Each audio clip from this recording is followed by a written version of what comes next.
हरे कृष्णा राधे राधे। आप सभी भक्तगणों का हमारे YouTube चैनल आध्यात्मिक कथा में बहुत बहुत स्वागत है। आज के इस वीडियो में हम श्रवण करेंगे श्री राधाष्टमी पर पौराणिक कथाएं। एक समय की बात है, ऋषि दुर्वासा जी बरसाने गए हुए थे।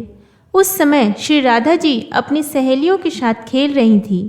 राधा जी और उनकी सहेलियां छोटे छोटे बर्तन बनाकर उसमें झूठ मूठ का भोजन बनाकर भगवान जी को भोग लगा रही थी। श्री राधा रानी और उनकी सहेलियां यह सब कर रही थी कि अचानक से ऋषि दुर्वासा वहां आ पहुँचे।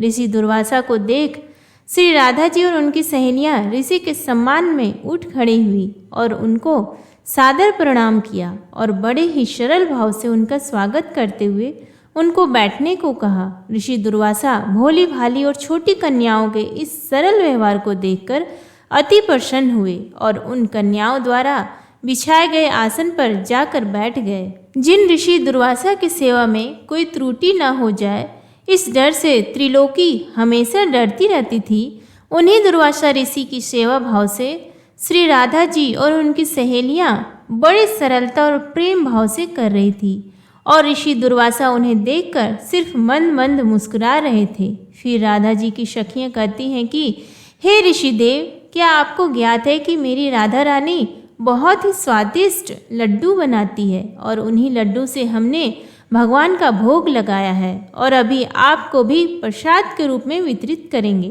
उसके बाद राधा जी की सखियां जाकर राधा जी के हाथों से बने हुए लड्डू का प्रसाद तो लाती हैं, परंतु वह लड्डू व्रजराज का बना खेल खेल में बना हुआ झूठ का लड्डू था। ये देखकर ऋषि दुर्वासा उनके भोलेपन से बहुत ही अभिभूत हो जाते हैं और हंसने लगते हैं और हंसकर बोलते हैं कि हे प्यारी देवियों, अब क्या मैं ये प्रसाद ग्रहण कर लूं? और पूछे कि क्या ये प्रसाद आपने बनाया है? ऋषि दुर्वासा के इस प्रश्न पर सारी सखियां एक साथ ही और एक स्वर में ही कहती है कि जी हाँ ऋषि देव, ये हमारी प्यारी श्री राधा जी ने ही बनाई है और हमारा दावा है कि आज तक आपने ऐसा लड्डू नहीं खाया होगा। उसके बाद ऋषि दुर्वासा जैसे ही उस झूठ के लड्डू को अपने प्रसन्नता पूर्वक अपने मुख में डालते हैं, वैसे ही ऋषि पूरी तरह से आश्चर्यचकित रह जाते हैं, क्योंकि एक तो उस लड्डू में ब्रजराज का स्वाद था और ऊपर से उसको स्वयं श्री राधा रानी ने अपनी हाथों से बनाया था। इससे ज्यादा और क्या ही हो सकता है? अमृत को भी फीका कर दे, ऐसा था स्वाद उस लड्डू का।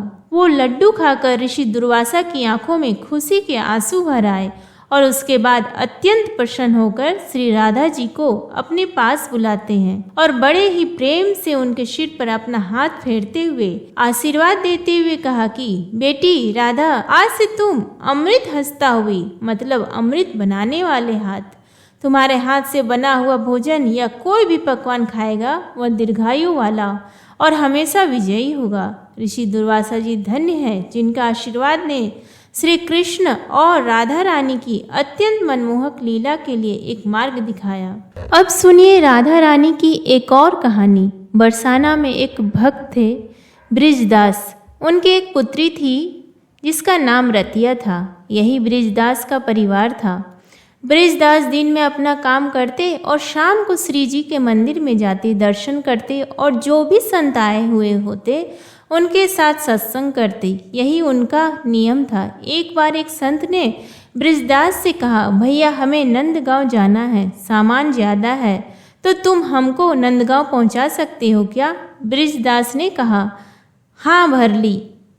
ब्रजदास ने अपनी बेटी से कहा, मुझे एक संत को नंदगांव पहुंचाना है, समय पर आ जाऊंगा, प्रतीक्षा मत करना। ब्रजदास सुबह 4 बजे राधे राधे करते नंगे पांव संत के पास गए और संत के सामान और ठाकुर जी की पेटी और बर्तन लिए चल पड़े। रवाना तो समय पर हुए, लेकिन संत को श्वास का रोग था। कुछ दूर चलते फिर बैठ जाते। इस प्रकार नंदगांव पहुंचने में ही देरी हो गई। ब्रिजदास ने सामान रखकर जाने की आज्ञा मांगी। संत ने कहा, जून का महीना है, 11 बजे हैं, जल पी लो, कुछ जलपान कर लो, फिर जाना। तो ब्रिजदास ने कहा, बरसाने की वृषभानु नंदिनी नंदगांव में ब्याही हुई है, अतः मैं यहाँ जल नहीं पी सकता। संत की आंखों से अश्रुपात होने लगे। कितने वर्ष पुरानी बात है, कितना गरीब आदमी है, पर दिल कितना ऊंचा है। बृजदास वापस राधे राधे करते रवाना हुए। ऊपर से सूरज की गर्मी, नीचे तपती रेत।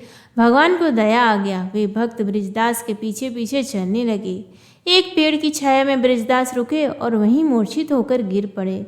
भगवान श्री कृष्ण ने मूर्छा दूर करने के प्रयास किए, पर मूर्छा दूर नहीं हुई।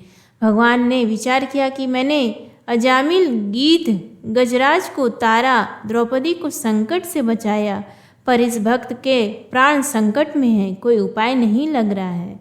बृजदास राधा रानी का भक्त है, वे ही इस पर के प्राणों की रक्षा कर सकती है, तो उनको ही बुलाया जाए। भगवान भरी दोपहरी में राधा रानी के पास महल में गए। राधा रानी ने इस गर्मी में आने का कारण पूछा। भगवान भी पूरे मस्खरे हैं। उन्होंने कहा, तुम्हारे पिताजी बरसाना और नंदगांव की डगर में पड़े हैं, तुम चलकर संभालो। राधा जी ने कहा, कौन पिताजी? भगवान ने सारी बात समझाई और चलने को कहा। यह भी कहा कि तुमको बृजदास की बेटी के रूप में भोजन जल लेकर चलना है। राधा जी तैयार होकर पहुंची। पिताजी पिताजी आवाज़ लगाई। बृजदास जागे, बेटी के चरणों में गिर पड़े और आज तू ना आती तो प्राण चले जाते। बेटी से कहा, आज तुझे बार बार देखने का मन कर रहा है। राधा जी ने कहा, माँ बाप को संतान अच्छी लगती ही है, आप भोजन लीजिए। बृजदास भोजन लेने लगे तो राधा जी ने कहा, घर पर कुछ मेहमान आए हैं, मैं उनको संभालूं, आप आ जाना। कुछ दूरी के बाद राधा रानी अदृश्य हो गई। बृजदास ने ऐसा भोजन कभी नहीं पाया। शाम को घर आकर बृजदास बेटी के चरणों में गिर पड़े। बेटी ने कहा, आप ये क्या कर रहे हैं? बृजदास ने कहा, आज तुमने भोजन जल लाकर मेरे प्राण बचा लिए। बेटी ने कहा, मैं तो कहीं नहीं गई। बृजदास ने कहा, अच्छा बता, मेहमान कहाँ है? बेटी ने कहा, कोई मेहमान नहीं आया। अब बृजदास के समझ में सारी बात आ गई। उसने बेटी से कहा कि आज तुम्हारे ही रूप में राधा रानी के दर्शन हुए। भाव विभोर हो गए बृजदास, मेरी किशोरी ने मेरे कारण इतनी प्रचंड गर्मी में कष्ट उठाया, मेरी बेटी के रूप में आकर मुझे भोजन कराए, जल पिला, और मैं उन्हें पहचान ना सका। अब तो बस एक ही आस निरंतर लगी रहती है, फिर से श्री राधा रानी के दर्शन मिले। जय श्री राधे राधे। उम्मीद करती हूँ आपको आज का वीडियो पसंद आए तो प्लीज़ वीडियो को लाइक करें, शेयर करें और कमेंट बॉक्स में जय श्री राधे राधे लिखना ना भूलें। धन्यवाद।